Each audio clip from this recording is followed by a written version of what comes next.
तो देखिए students, Wheatstone bridge के बारे में हमने पढ़ लिया था। अब हम बात करेंगे इसकी प्रैक्टिकल फॉर्म या एप्लीकेशन की। ठीक है, तो प्रैक्टिकल एप्लीकेशन क्या है इसकी? मीटर ब्रिज या इसे बोलते हैं स्लाइड वायर ब्रिज। ठीक है, तो मीटर ब्रिज या स्लाइड वायर ब्रिज, तो ये नाम इसका इसलिए पड़ा क्योंकि इसके अंदर 1 मीटर लेंथ की वायर यूज की जाती है, आपकी मैग्नीन की वायर यूज की जाती है इसमें।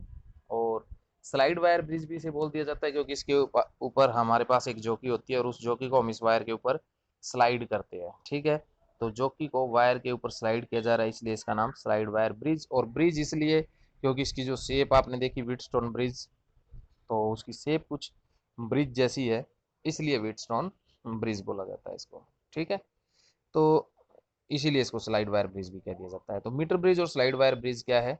Simplest practical application of Wheatstone bridge. ठीक है, जो कि अननोन रेजिस्टेंस को पता करने के लिए यूज किया जाता है।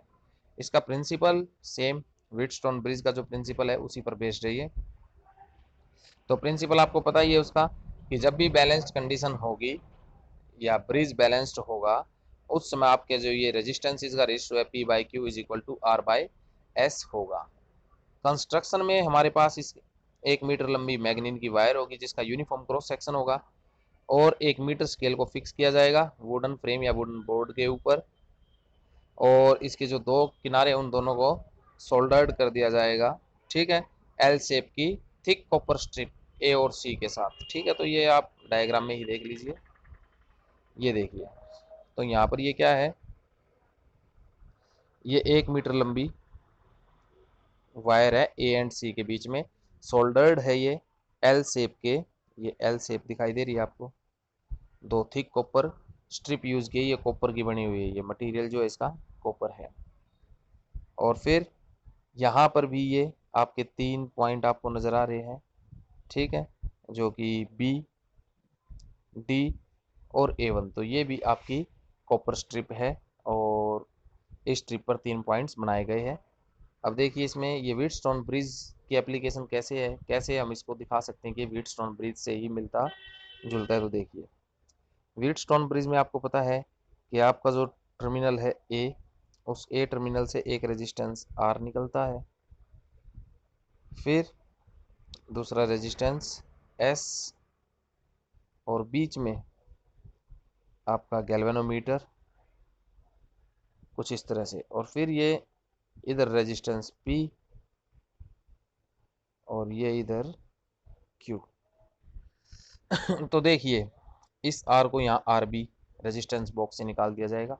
तो पॉइंट ए, ये रहा ए, ये भी आपका ए ही काउंट होगा क्योंकि थिक कॉपर स्ट्रिप है, तो इसका रेजिस्टेंस नेगलेक्ट कर सकते हैं हम यहाँ पे, जिसके कारण ये पूरी की पूरा ए पॉइंट और ये वाला ए, ये कैपिटल ए पॉइंट और स्मॉल ए पॉइंट दोनों एक ही कंसीडर किए जाएंगे। तो ए पॉइंट हो गया, और ए पॉइंट से रेजिस्टेंस आर कनेक्ट है, रेजिस्टेंस आर कनेक्ट है।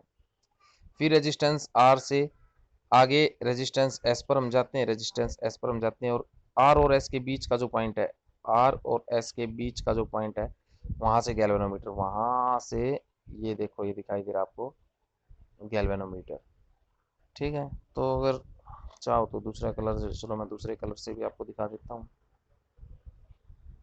तो देखिए पॉइंट ए से रेजिस्टेंस आर, पॉइंट ए से रेजिस्टेंस आर, फिर आर से आगे एक पॉइंट आर जहाँ निकलता है वहाँ पर ये गैल्वेनोमीटर, तो ये गैल्वेनोमीटर दिखाई दे रहा है आपको, ये रहा गैल्वेनोमीटर, और ये जॉकी। ठीक है, ओके। फिर उसी पॉइंट से जहाँ से आर कनेक्टेड है और डी कनेक्टेड है, गैल्वेनोमीटर कनेक्टेड है, उसी से आगे फिर एस, उसी से आगे फिर एस, उसी से आगे एस। ठीक है, फिर ए से दूसरी तरफ चलिए नीचे की तरफ, तो ए से नीचे की तरफ चलते हैं, तो रेजिस्टेंस पी, तो ये देखिए ये वायर चलेगी यहाँ पे, ये वायर यहाँ तक जहाँ ये गैल्वेनोमीटर कनेक्टेड है, ये गैल्वेनोमीटर की चौकी है यहाँ पे, ये चौकी, तो यहाँ पर ये वाली चौकी होगी आपकी, ये चौकी है। तो जहाँ तक चौकी है उसके बीच का जो रेजिस्टेंस है वो पी, और फिर चौकी से दूसरी तरफ का क्यू, तो चौकी से दूसरी तरफ का ये क्यू। तो देखिए बिल्कुल सेम यही डायग्राम है, इसको इस तरह से प्रैक्टिकली देखेंगे तो ऐसा नजर आता है। तो बिल्कुल व्हीटस्टोन ब्रिज है ये, और फिर ए और सी को बैटरी से कनेक्ट कर देंगे, ए और सी को बैटरी से कनेक्ट कर दिया। ये है।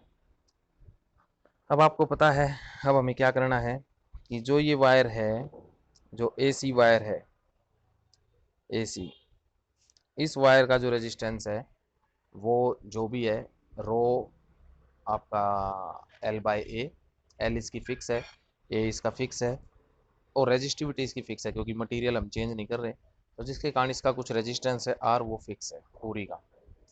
लेकिन आपको पता है कि जितनी लेंथ आप लेंगे उस लेंथ के अकॉर्डिंग इसका रेजिस्टेंस होगा। तो अगर आपने यहाँ से लेके यहाँ तक की लेंथ ली तो जो रेजिस्टेंस इस पूरी वायर का है वो रेजिस्टेंस इस हिस्से का नहीं होगा, उससे कम होगा, क्योंकि एल कम हो गया तो रेजिस्टेंस कम हो गया। तो उस रेजिस्टेंस को नाम दे दिया पी और इसको नाम दे दिया क्यू। तो कैसे? तो सोचिए, हमने अपना ये सेटअप तैयार किया, सब कुछ, ये कंस्ट्रक्शन सारी की सारी कंप्लीट कर ली, बैटरी कनेक्ट कर दी, स्विच ऑन कर दिया। अब अब आपको क्या, आपके हाथ में है ये जॉकी। अब इस जॉकी को इस वायर के ऊपर आपको क्या करना है, स्लाइड करना है। जॉकी को इसके ऊपर स्लाइड करते जाना है, ठीक है, आगे पीछे।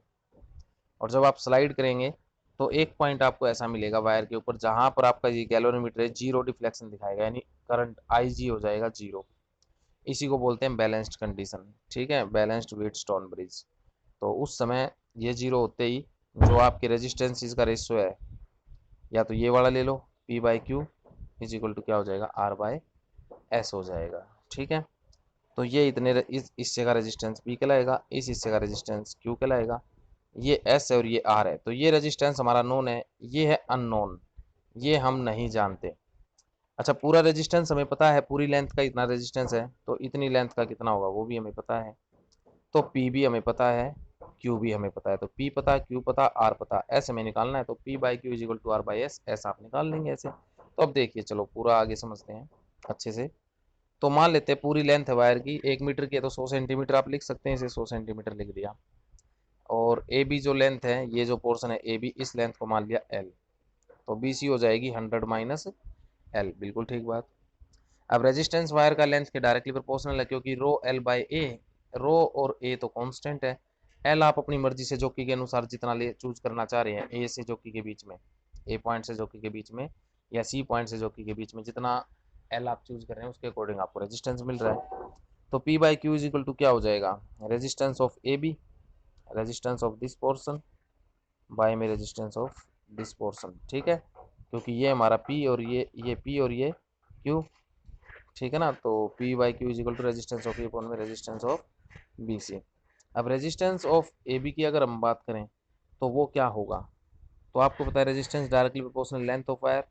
तो resistance of A B is equal to क्या होगा, sum constant sigma into L, और बाय में भी वही कांस्टेंट सिग्मा, बाय में 100 माइनस एल।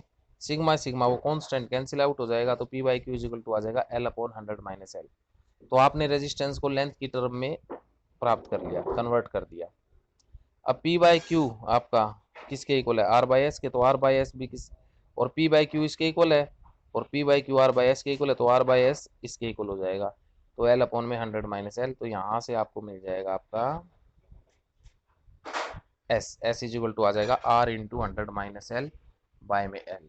तो एल आप पता कर लीजिए, आर आपको पता है, जो रेजिस्टेंस बॉक्स से आपने जितना रेजिस्टेंस निकाला, तो आपको अननोन रेजिस्टेंस एस पता चल जाएगा। इसी प्रकार आप रेजिस्टिविटी भी पता कर सकते हैं।